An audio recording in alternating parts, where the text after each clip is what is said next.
Ready for the ultimate fall treat that's going to have everyone asking for the recipe? Today, we're making pumpkin spice fudge, a rich and creamy dessert that's packed with all the warm flavors of pumpkin spice. Imagine combining the smooth texture of fudge with the cozy taste of pumpkin pie. Sounds irresistible, right? Plus, I'm going to show you how to package it up perfectly for gifting. So stick around, because this is the kind of treat that not only tastes amazing, but looks like it came straight from your own kitchen. I am Arina, and on this channel, I love sharing my favorite recipes, like this delicious pumpkin spice fudge, along with tips to make sure everything turns out looking just as amazing as it tastes. Whether you're a seasoned baker or just love experimenting in the kitchen, I've got you covered. You'll find links to all the tools I'm using and more recipes in the description below. Let's dive in. Let's get the double boiler set up. If you're not familiar with it, no worries. I've got a full video that shows you how. But here's a quick explanation. I start by filling a pot about 1/3 full with water and bring it to a simmer. Once the water is gently simmering, I reduce the heat to low and place a large glass mixing bowl on top. It's key that the bottom of the bowl doesn't touch the water.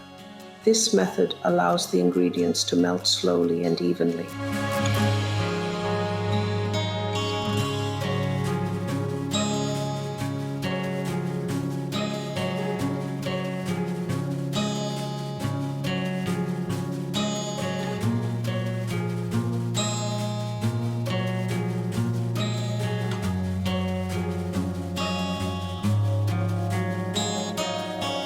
Next, I start by adding the pumpkin spice baking chips to the bowl.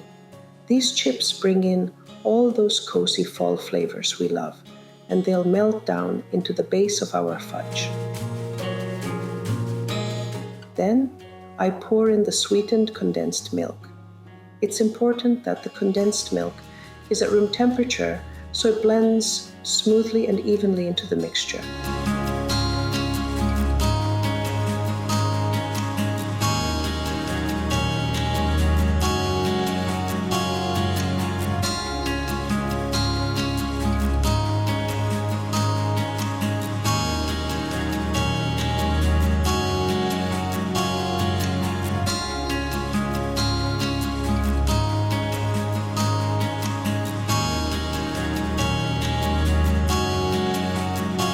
After that, I add 1/4 cup of room temperature unsalted butter.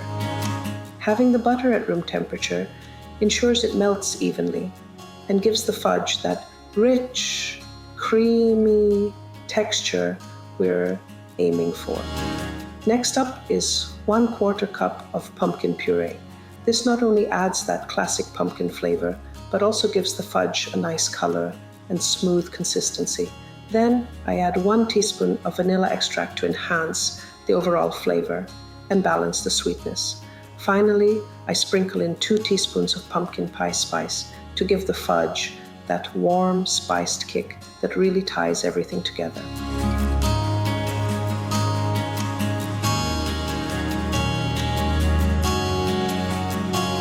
I recommend using a silicone spatula to stir everything together. Trust me, a good silicone spatula makes all the difference when working with a fudge mixture like this. It scrapes every last bit from the sides and bottom of the bowl, ensuring nothing sticks or gets left behind. Plus, the flexibility of the spatula lets you really get into those corners, making sure everything blends smoothly and evenly.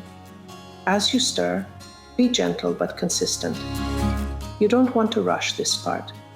Let the heat do its job slowly. Stirring gently ensures that the butter and chocolate chips melt evenly without any lumps, creating that velvety, smooth fudge base we're after.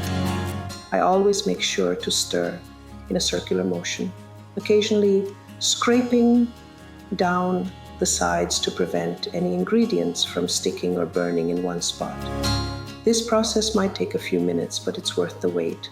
A little personal tip: if you notice the mixture thickening too quickly or any clumps forming, just keep stirring gently, and everything will eventually melt down into a smooth, luscious base. Patience is key here, and you'll end up with a perfectly blended pumpkin spice fudge that's rich and creamy.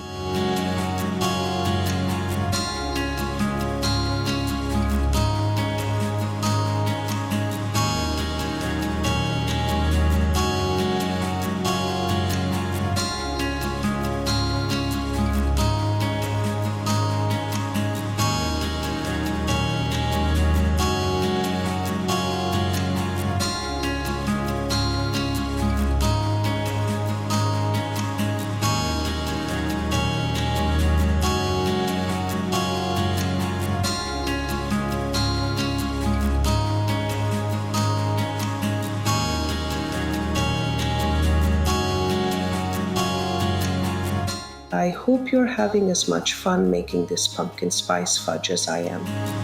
If you're enjoying the recipe, don't forget to hit that like button, subscribe, and tap the bell so you never miss out on more delicious seasonal treats.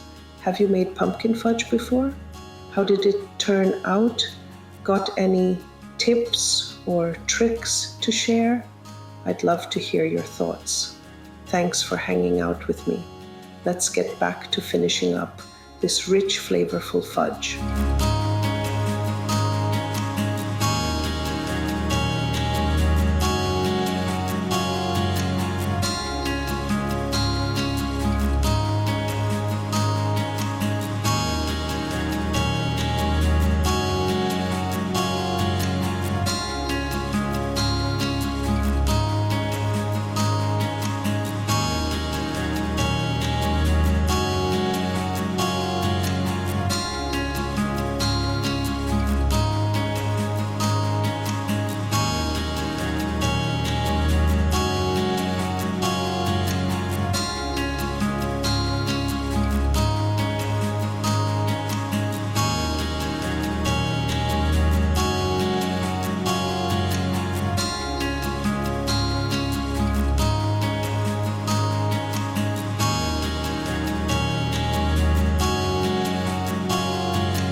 Once the fudge mixture is smooth and glossy, we're ready to transfer it to our prepared pan.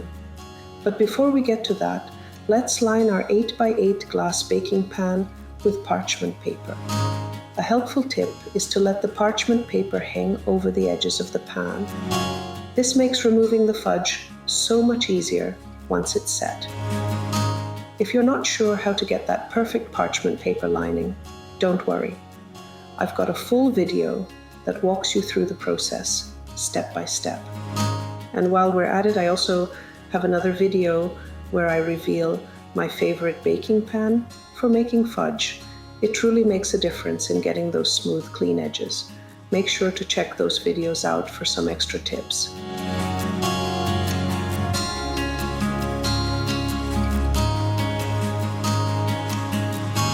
Now, it's time to pour the fudge mixture into the lined baking pan. Use the spatula to spread it evenly, making sure the surface is nice and smooth. This step is important to ensure that the fudge sets with an even thickness. For some added texture and flavor, I sprinkle 1 cup of chopped pecans over the top of the fudge. After that, I gently press them into the fudge with my spatula to make sure they stick well. The crunch of the pecans contrasts perfectly with the creamy fudge, adding a nice texture and making each bite more interesting. It's the perfect balance of soft and crunchy.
Next, the fudge needs time to set.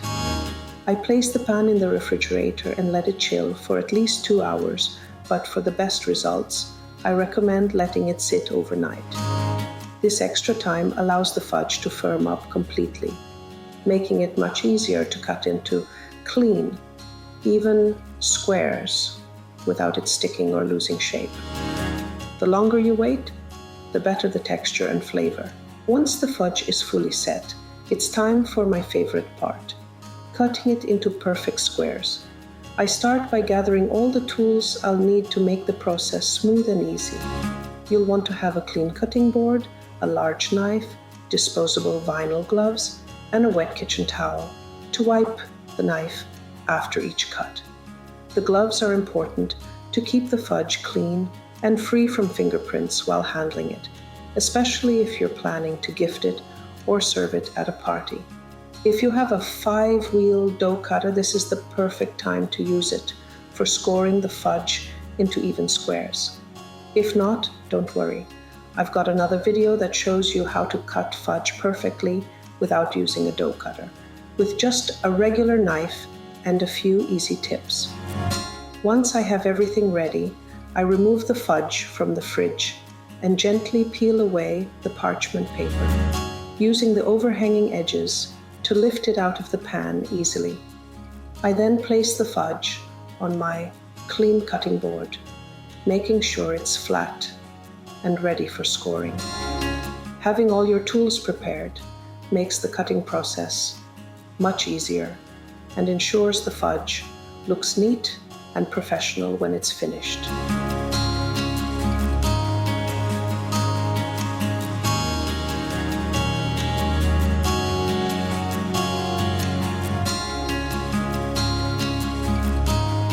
I love using my 5-wheel dough cutter to score the fudge into even squares. I gently press the cutter into the fudge, applying just enough pressure to mark the surface without cutting all the way through. I score the fudge first in one direction, making sure the lines are straight and evenly spaced. Then I rotate the fudge 90 degrees and score it again in the opposite direction, creating a neat grid of squares. If you don't have a dough cutter, you can score the fudge by eye or even use a ruler to mark out your lines. Taking the time to score the fudge first ensures that all your pieces will be evenly sized and neatly cut.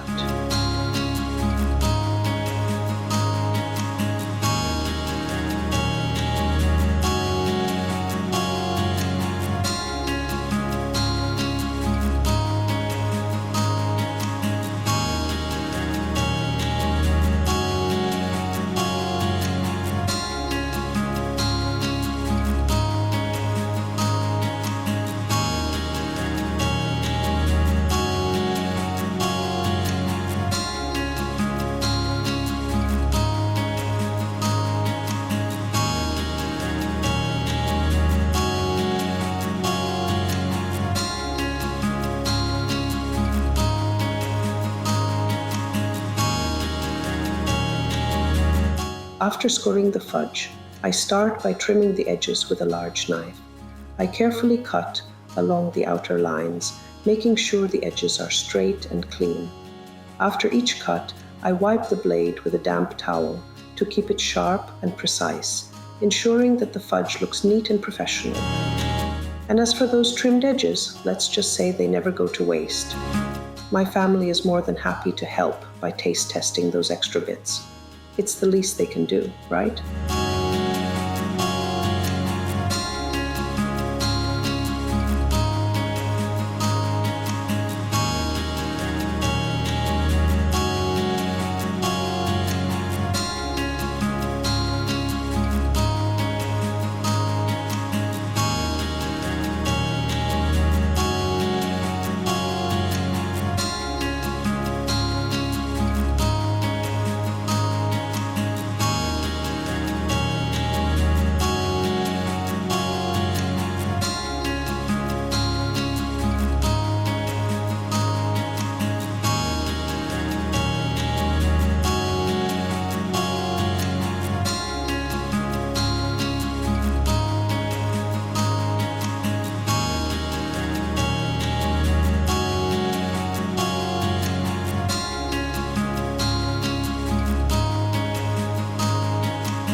Once the edges are trimmed, I move on to cutting the fudge into smaller squares, following the scored lines. I carefully slice along each line, wiping the knife after each cut to keep the squares smooth and free of crumbs.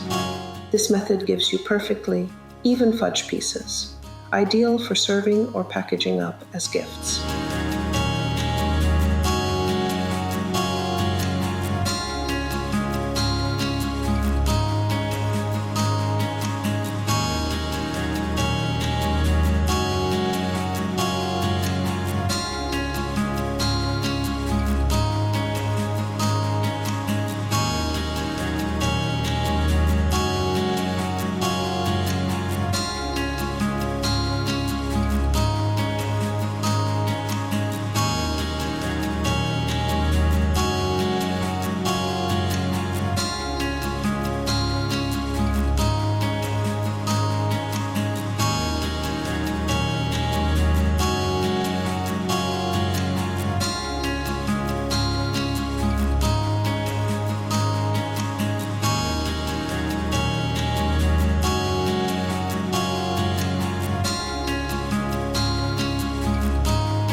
Now, let's talk about packaging the fudge for gifting.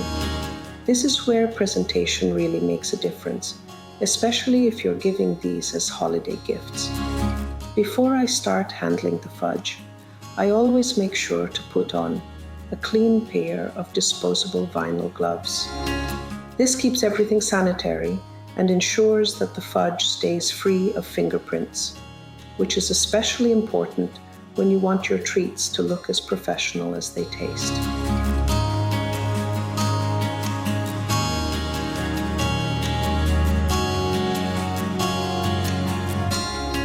For each piece of fudge, I like to use white paper cupcake liners. These liners not only help keep the fudge clean, but also add a nice, polished touch. They prevent the pieces from sticking to each other and make it easier to handle without smudging the surface. Plus, they give the whole gift a neat, organized appearance. It's these little details that make a big difference when presenting homemade treats.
Every Christmas season, I have a tradition that's really close to my heart, gifting homemade fudge and gingerbread cookie sandwiches to my friends and family.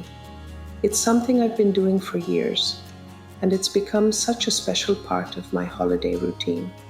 I love the process of making these sweet treats, from choosing the fudge flavors to decorating the gingerbread cookies. It's my little way of spreading joy and adding a personal touch to the holiday season.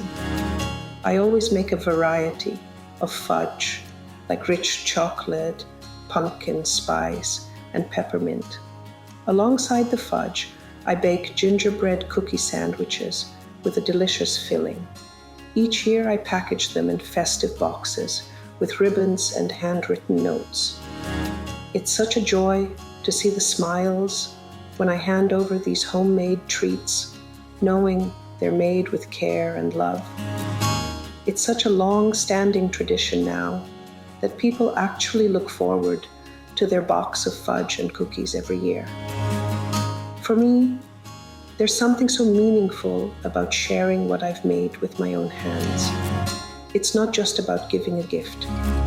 It's about creating something special that brings warmth and happiness during the holidays. Honestly, it's a tradition I'll never tire of, and I can't wait to keep it going for many more Christmases to come.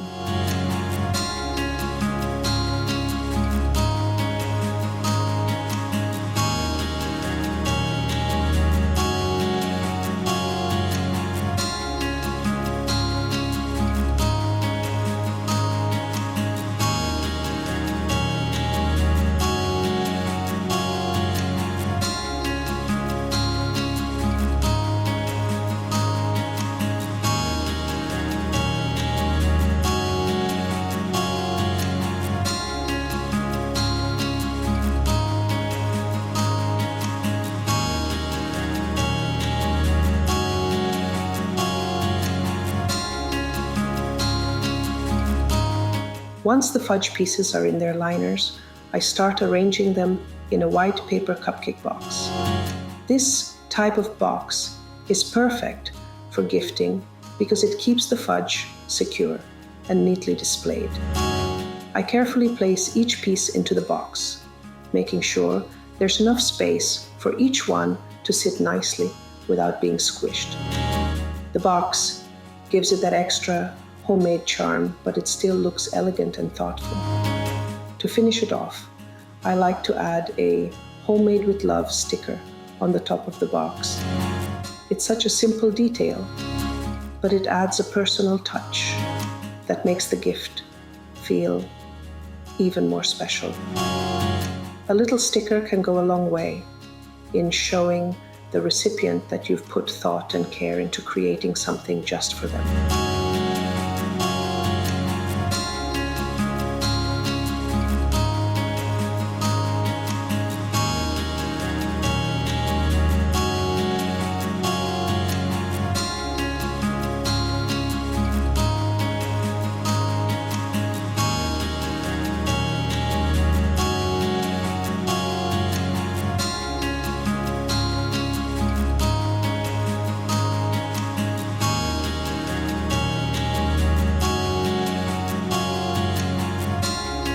And there you have it.